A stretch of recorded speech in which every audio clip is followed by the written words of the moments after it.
Hey everyone, welcome back to my channel. My name is Leanna, and you might be wondering why I'm not appearing on camera today.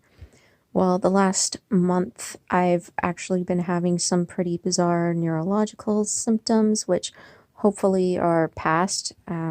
Hopefully it was a drug interaction I was having, but regardless, it's been a really hard month. Lots of troubling symptoms and just really not feeling well, so not really up to filming a really long video on camera, and this isn't really the type of video that needs for me to be on camera the whole time. So I'm going to be doing this voiceover and delivering the information to you, hopefully putting some stuff up on screen for you. So today's video is actually going to be a pretty direct translation of a series of posts I made for Instagram.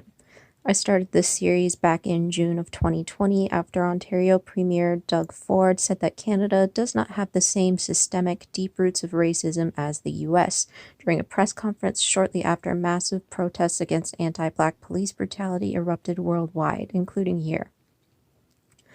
I did this as my own way of demonstrating that he is wrong and to try to perhaps challenge what we have been told about Canada for those both in and outside the country. This was important, not least of which because white Canadians believe that racism is actually decreasing or not a problem, with a significant decrease in the amount of people treating racism as a serious issue. This is down almost 20% from the 90s, with 37% considering it a minor problem. This will likely take longer to get through on video than it would to read on Instagram, so I will leave some timestamps up if you would like to go to a certain section or if you need to pause and come back later. I'll also be linking to all of the same resources I linked to on my Instagram, so if you want to dive deeper into this history for further context, there will be plenty of information left below. Much like the US, Canada was founded on colonization, slavery, and the racist and inhumane treatment of people of color. There's a great false notion that slavery didn't happen in Canada, but it did. Thousands of Africans were brought from the US to be enslaved in Canada between the 1600s and 1800s. There were roughly 3,600 enslaved people living in settlements at that time, and it did not end until 1834, after which anti-Blackness continued to permeate our society. Many Asians began to immigrate to Canada in the late 1800s.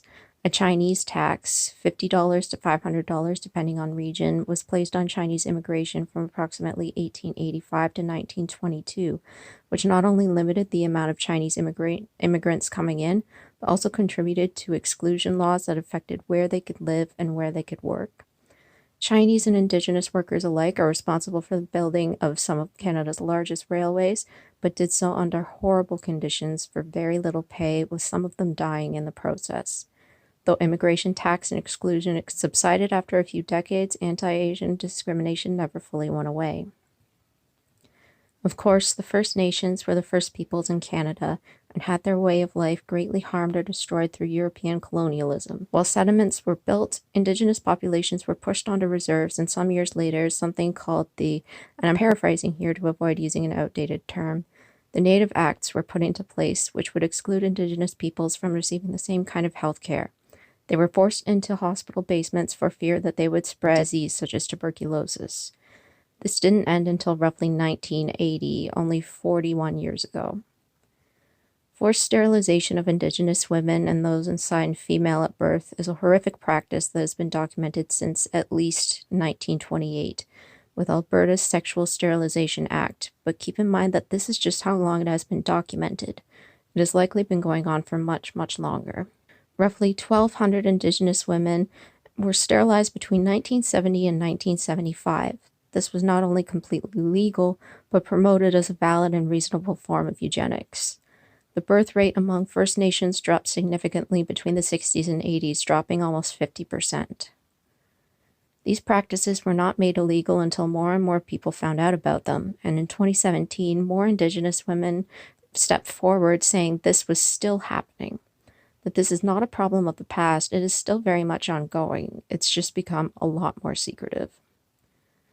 If you've not heard of residential schooling, this was mandatory at around roughly the same time, though this was in place for some years prior, which is no coincidence. Indigenous women who had successfully given birth prior to sterilization had a higher risk of their babies being taken from them while they were still in the hospital, or years later when they had grown into young children.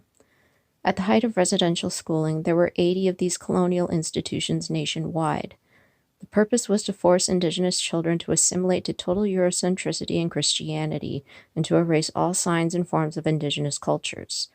They did this by removing them from their families for years and making them live in unlivable conditions. Many ended up enduring physical, psychological, emotional, and sexual abuse.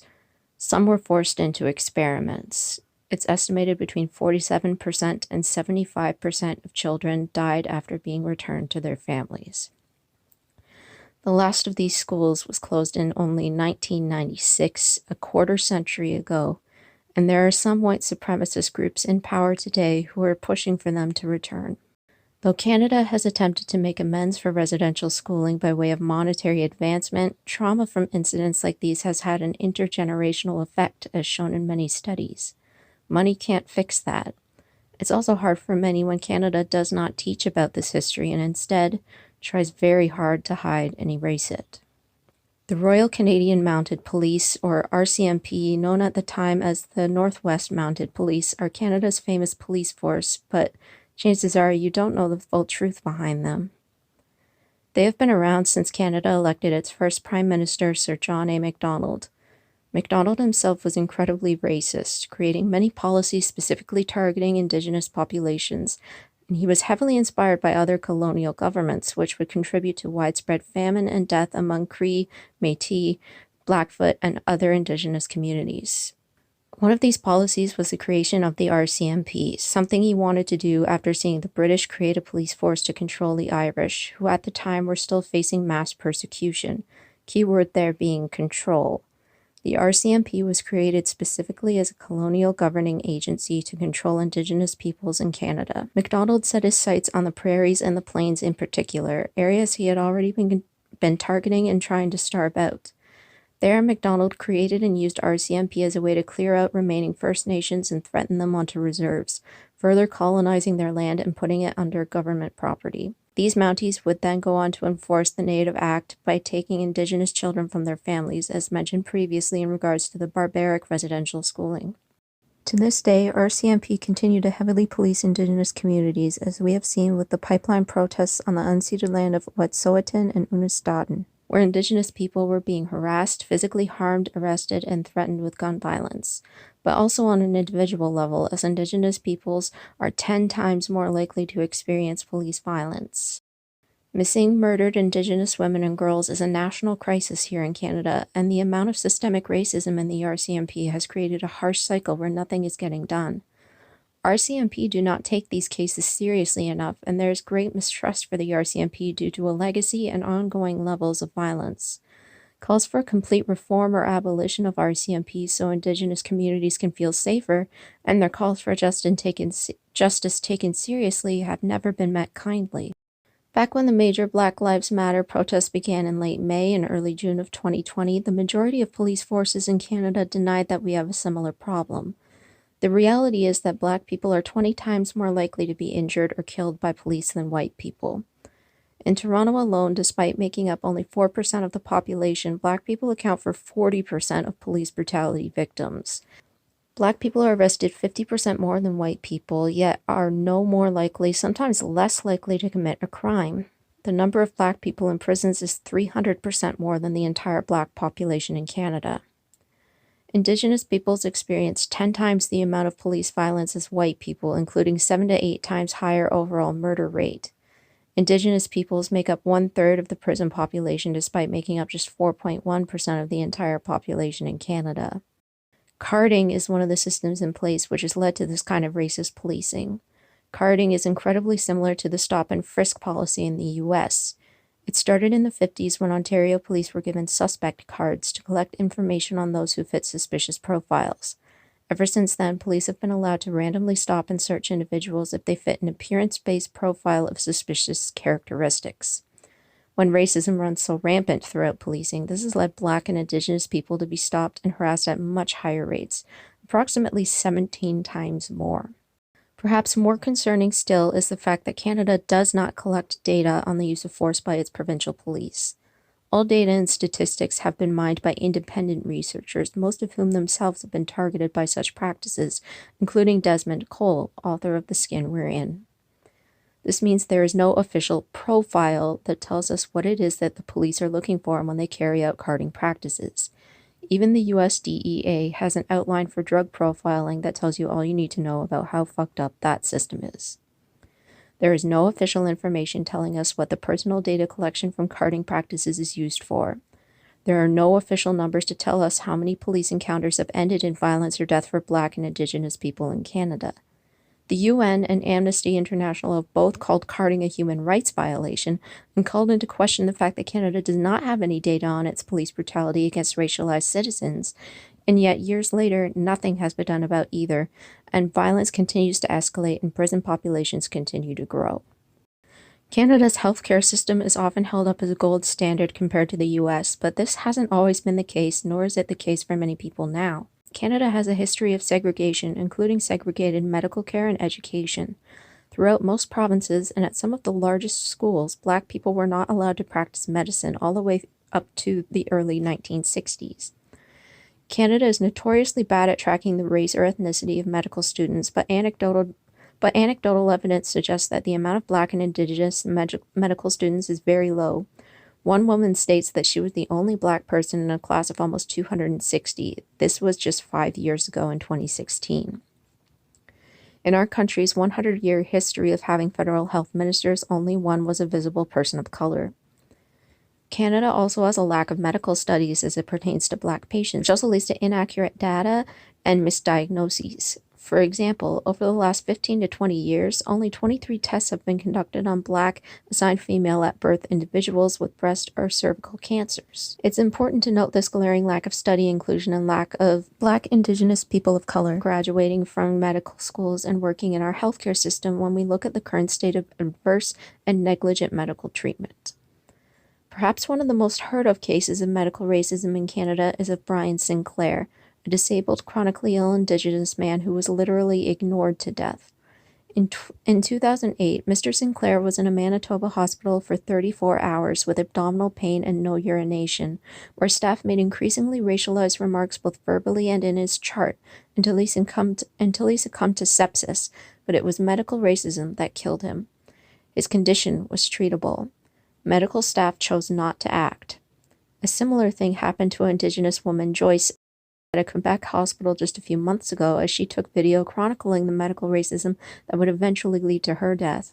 This is something that is happening to Black and Indigenous individuals on a regular basis in Canadian hospitals due to a deeply ingrained racial bias.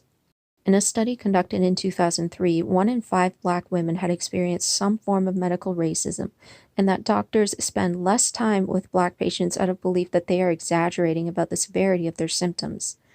Black and South Asian groups in Canada are 2 times more likely to be affected by several pre-existing health conditions than whites, but are less likely to receive adequate care, including to address the underlying factors, such as environment and access to health care.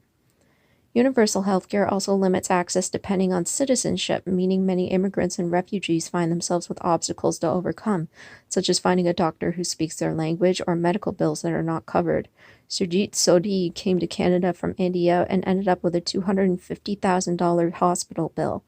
He is one of an estimated 500,000 people without access to the Ontario Hospital Insurance Plan, or OHIP, most of whom are immigrants. As mentioned previously, Black people were not allowed into medical schools all the way up until the 1960s, but this isn't where segregation stopped and started. For example, the Nova Scotia Education Act of 1836 made it so that there were separate schools for all people of color. New Brunswick had a similar law in place dictating separate schools for races, as did Ontario. The Common Schools Act was started in 1850, the Separate Schools Clause allowing for Catholics, Protestants, and Blacks to be separated by the all-white Board of School Trustees. 1914 saw Vancouver, British Columbia mandating the removal of all Chinese children from public law schools so as not to mix races. In similar cities with only one school, this often meant that people of color were barred from getting an education at all, particularly in medicine and law. The last racially segregated school closed in 1983, and that's only a few years before I was born. Also written into past laws were restrictions on jobs and property ownership. Many people of color, predominantly Black people, were forced into working in certain employment sectors only, such as domestic staff, janitorial staff, restaurant wait staff, with menial pay. Some provinces disallowed any racialized person from buying or renting outside the boundaries of the railway lines. This often included Jewish people. Restriction of education and jobs, coupled with denial of housing, has had a generational effect, with some Black Indigenous people of color still living in clustered areas. With Canada's education system still very much differing dependent on class and therefore location, it's been shown time and again that Black and Indigenous children specifically are still being undersupported and over-disciplined. The racial wealth gap is still alive and well in Canada, with racialized women earning just 59 cents for every dollar earned by white men, and racialized men earning just 78 cents for every dollar earned by white men, despite people of color being more active in the workplace. Less than 1% of all executive leadership positions held nationwide are Black. With this much whiteness in power, it's not hard to understand how white supremacy continues to permeate society. During the height of Jewish people fleeing persecution in Europe, we turned away many refugees, some of whom died after being forced back to Germany. Jewish people were blocked from entry into Canada directly before, during, and after the Second World War. The majority of people who immigrated prior to that were from Russia, mostly settling in Quebec, where they were immediately met with contempt. Jewish people were accused of trying to destroy the Catholic Church and controlling the already fragile job market. At this time, Canada also had various exclusive beach resorts. Jewish people were not allowed to visit or rent property here, with many hanging signs that said "No Jews Allowed." They were labeled unwanted people by news agencies who frequently reminded the locals not to let them onto the grounds or supply Jewish people with kosher foods. These types of attitudes spread to the education sector, with large universities such as McGill adopting anti-Semitic values. While this started in the 30s, many Jewish people attending university in Canada today still report incidents of anti-Semitism on campus, such as McGill trying repeatedly to force Jewish students to resign from student government, or in 2019 when University of Toronto Student Union refused to do a kosher food drive for Jewish students because of their stance on the BDS movement, or Ryerson preventing a Holocaust Education Week because Zionism. This education is sorely needed, as 22% of our youth haven't even heard of the Holocaust, 62% did not know how many Jewish people were killed, and 50% cannot name a single concentration camp. Canada has seen an uptick in anti-Semitic attacks every year from the last several years. In 2019, it was up 27% from 2018, with a total of 2,206 reported incidents in primarily Ontario and Quebec. This year is going to be even worse due to COVID-19 and QAnon conspiracy theories scapegoating Jewish people. 3 anti-Semitic attacks were reported in Ontario on Rosh Hashanah alone in 2020. Muslims began immigrating to Canada very early on in the early 20th century, where they made up just 645 out of the then total of 10 million people in the country. Many were persecuted and often criminalized for no other reason than that they were of Turkish, Indian, and South Asian descent, they were immigrants, and they were trying to make a life here. In 1927, not unlike the Jewish people who were refused entry into Canada for religious persecution, many Muslims and Sikhs tried to immigrate to Canada due to political persecution in their homelands. Some were allowed into Canada only to be held in internment camps or made to wear special identification markers. Others were denied, forcing many of them back home where they were killed. Many of the records of the internment camps have been purposely destroyed. Just as in other countries, racial profiling and Islamophobia greatly increased after 9/11. Almost 50% of people polled shortly after these events approved of racial profiling of certain ethnic groups, Arab and Muslim in particular, and task forces were created specifically to take racial profiling to the next level via prevention of terrorism through increased deportation of immigrants, specifically Muslim. This also meant that Muslim, Arab, and Sikh individuals were being taken aside more and more at airports as security checkpoints tightened through the expectation that they were the ones who were suspicious in some way. Sometimes a person's name was all it took to make them the target of Canada's anti-terrorist organizations. Assumptions of terrorist ties continue to follow Muslims around the world as a deeply embedded systemic bias, including in Canada. Perhaps one of the biggest forms of Islamophobia in recent years has been Quebec's Bill 21, a religious discrimination bill which largely targets those in the Muslim community. Those who work in certain sectors of Quebec or even visit those particular workplaces of Quebec would not be allowed to wear religious symbols. This means garments with great cultural significance, such as hijab, niqab, turbans, and more. A teacher who is Muslim, for example, would be forced to go to work each day without these garments, which is a cause of great disrespect and distress.